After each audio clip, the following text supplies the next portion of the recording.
Hi. Hello. Welcome to Joyce Jabbers. We forgot to do a video today. Yes, we did. And we just got home from our church Christmas party. Oh, look, my hair is flattened out again. So what we wanted to share with you today is our book haul from Mardel's bargain book section. You got the most, so you go ahead and start. So I got Real Artists Don't Starve. It's nonfiction for $1. Unusual. I got Boy Meets Girl, To Heal Out a Courtship, $1. And then I got 3 devotionals, a fresh infusion of joy by Sheila Walsh with Sherry Gregg. It's pretty good. Is it? Yeah, I'm really liking it because it has scriptures at the end and it has like practical steps and stuff. And then there's 1 Minute with Jesus by, who's this by? The same person who wrote Jesus Calling? Yeah. Then I got 31 Days of Praise. All these were $1, I think. Mm-hmm. By Ruth Myers with Warren Myers. Then I got Words of Christ, which is the last known. No, it's not. That one looks pretty cool. Yes, this one, it has watercolor illustrations, and it's really cool. It's all the words of Christ that Jesus spoke in the Bible. Yeah, that's so pretty really neat. Nice. Yeah, I was tempted by that book. So. And then my last nonfiction is True Love Dates. It was $1, so I picked it up because you never know.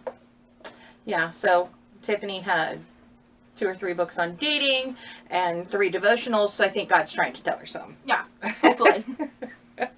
And then I got The Argument-Free Marriage. Let's see. There you go. I'm a little crooked today. It says 28 days to creating the marriage you've always wanted with the spouse you already have. The foreword is by Gary Chapman of 5 Love Languages. So, I don't know. Argument-free just really sounds wonderful, so. I thought it said the argumentative marriage, and I was like, I've got that down pat, but, so we don't want that. But no, it says, let's see, where's it at? Challenges readers to declare peace in their marriages and show how they can make it happen. Is an argument-free marriage possible? Fawn Weaver says yes, absolutely. Even when one or both partners are strong-willed, independent, and opinionated. I think we've got that in spades. So, I'm looking forward to reading that. It'll probably take me a while because I don't read nonfiction other than the Bible very well. So, yeah, there's that. And then to start off my 6 fiction that I bought, I got In 27 Days. A girl basically, Hadley Jameson is shocked when she hears that her classmate, Archer Morals, has committed suicide. And then she makes a deal with death and goes back in time 27 days. I love time travel. Yeah, so that's what suckered me. And in fact, it was $1 to stop him from committing suicide, and that's her deal with death. So she has 27 days to stop that from happening. And then I didn't remember that I got this, but this is called The Blue Door, and it is by. Oh, see, I don't know who it's by. Let's see if I can figure out. It's probably in the back. That's easier. Krista Kind, and it says, adventure begins at the doorway. The doorknob shone like a luminous crystal. Flashes of different colors lurked beneath its smooth surface.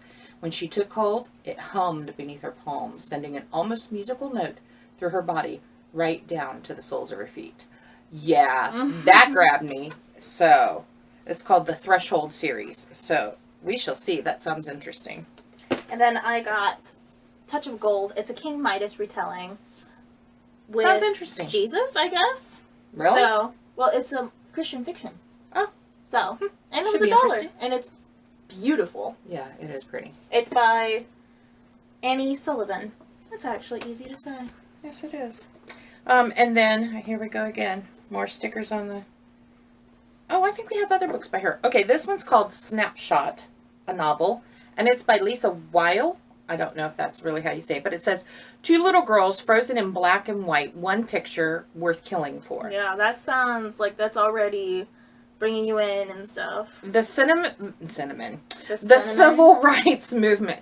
I did a lot of baking today, And cinnamon is high in my baking, so cinnamon is on my mind. The civil rights movement is less than a distant memory to Lisa Waldron. It is someone else's memory altogether, passed on to her through the pages of history. Her life as a federal prosecutor in Boston feels utterly remote from the marches in the South that changed her father's generation and the entire nation forever. But the truth is, she was there. Time travel. No, Mom. I know. Okay. When a photograph surfaces showing a blonde 4-year-old Lisa... Yeah, because she was 4 years old. Playing with an African-American girl at a civil rights march.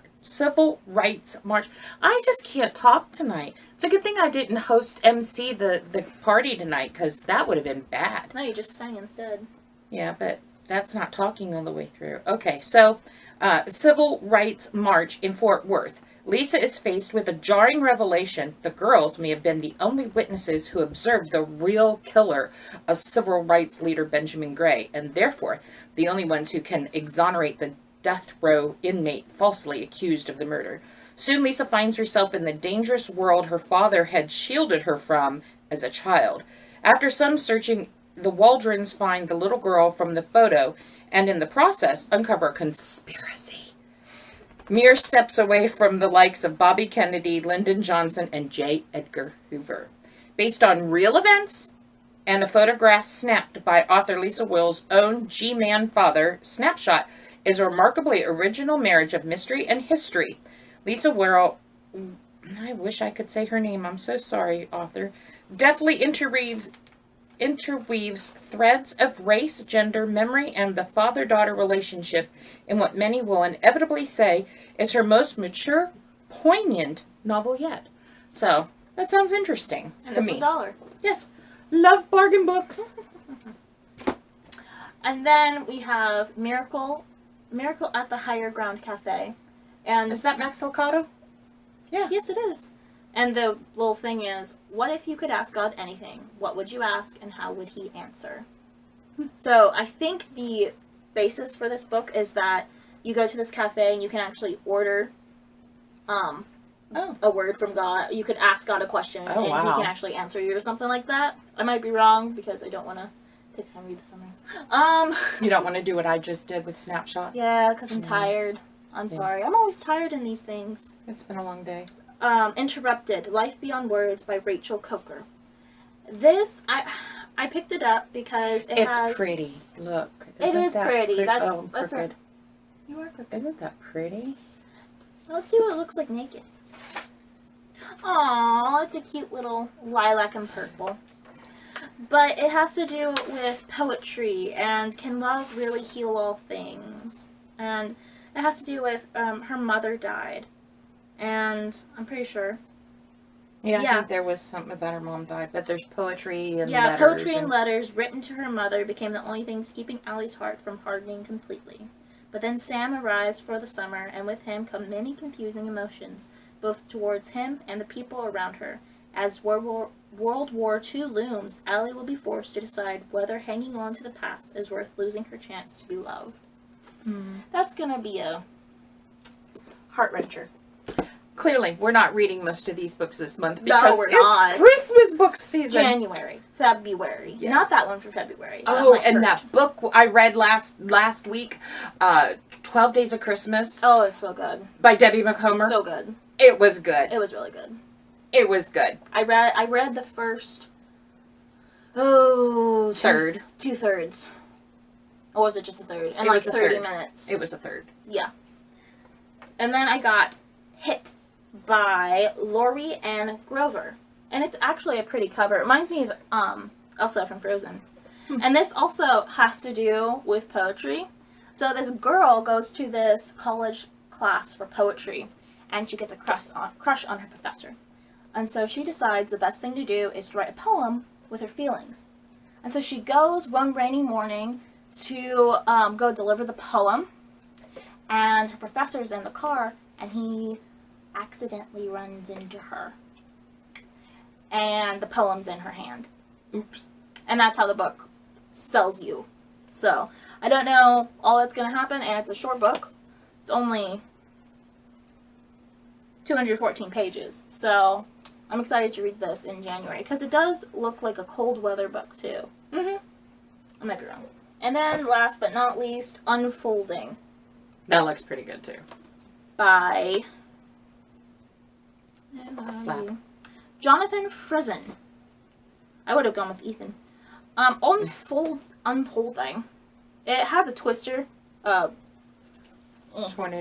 on the back, and it has to do with this girl who gets unctions, and this guy who has to choose whether or not to listen to her or not.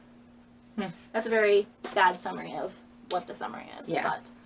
But so I highly recommend, if you've got a Mardel in your neighborhood, go to Mardel, but always go to the $1 section of the bargain books first, because sometimes you'll find the same book in the $1 section that's in the $3 section or the $5 section or even the $10 section. So always start at the $1 section and work your way through, because it's so worth it. It's so worth it, because actually one or two of the books that she found, she had seen it in the $3 or $5 section and went back and found it in the $1 section. It was just like one copy hidden amongst a bunch of crappy $1 books.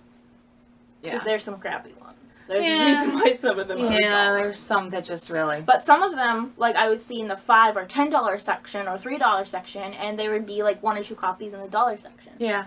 It's just really random, and so definitely start at the $1 section and work your way through, so that you don't end up and then I paying more for a book than what you found a book from my stocking that I don't need to think about, and 3 books for my sister-in-law's stocking.